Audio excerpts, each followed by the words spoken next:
السلام عليكم ورحمة الله وبركاته. halkaad iga daawaneysaan waa channelka Dabla Cali.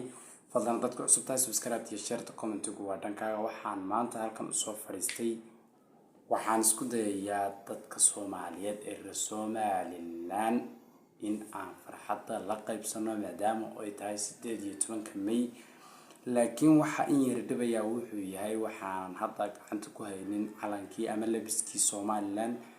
oo calankiisi maadaama aan haynin wax yarinta waan ka raaligelin waana ku cudur daaranaynaa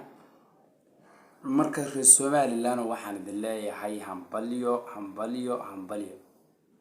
waxaan idin sheegayaa maanta horta is ahaan in badan Soomaaliya sheekadu way tiri laakiin maanta aragti ahaan markaan u fiiriyay waxa ii soo baxday Somaliland inay noqon doonto qaranka Soomaaliyeed oo qarannimo iyadu ku faanayso Soomaaliyana ay noqon doonto gobol hoostaga Somaliland oo laga maamulo Hargeysa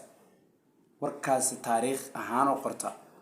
reer Somaliland warka taariikh ahaan oo qorta waxa darkii calanka Soomaaliya oo dawlad goboleed ahaan u taagan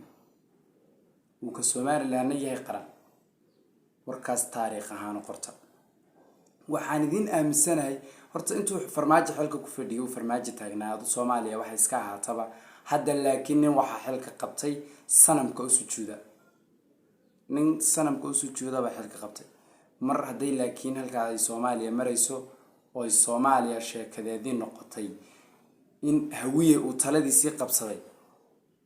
waxa 18 May waxa isku soo hagaagaya dawlad goboleednimada Soomaaliya Somaliland waxaan idin leeyahay hambalyo reer Somaliland taariikh ahaan hadalka u qorsa u maleeynin inaan fiyus ku raadin ama aan wax ku raadin ee waxa ii soo baxday maalinkan ogaanay in ay Soomaaliya u socoto dhankaas iyo hoos u dhac dawlad goboleednimo Somaliland ay u soo socoto korsa bal waxaad si fiirisaa doorashada hadda si u qabsoontay ee ninka farmaajo loo dhabar jabiyay qabiil ahaan looga yimidayo waxaad fiirisaa sidii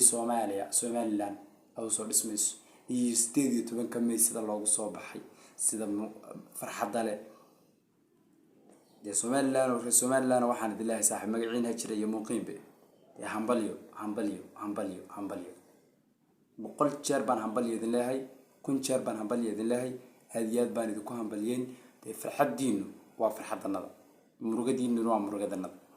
aanu hadda waxaan joogaa arjiga oo waxaan ahay Ethiopian laakiin waxaan idin ogahay in ay Somaliland qaran noqon doonto Soomaaliyana ay dawlad goboleed noqon doonto marka waxaan idin leeyahay oo maanta idin leeyahay 18 May waa maalin taariikh leh waa maalin calanka heestaad calankaagu waa haybad kugu maadsoohay heestan ilaa way marka waxaan idin leeyahay reer Somaliland madaxdii saarantiin muuqiniyo magaciinu bahajiro Soomaaliya way burburtay Soomaaliya dambe ma jirto qaraxuna eega wuxuu noqon doonaa wuxuu noqon doonaa in sida qadada loo cuno sida qadada wax kala ka sheekeyn maayo hadda laakiin waxaan idin leeyahay insha Allah guul haddaad ugu cusub tahayna subscribe iyo share ta commentiga dhankaaga isaga waa nugula wadaag fikrad waxaad ka aaminsantahay si qaldan u hadlayo sidaas iyo nabad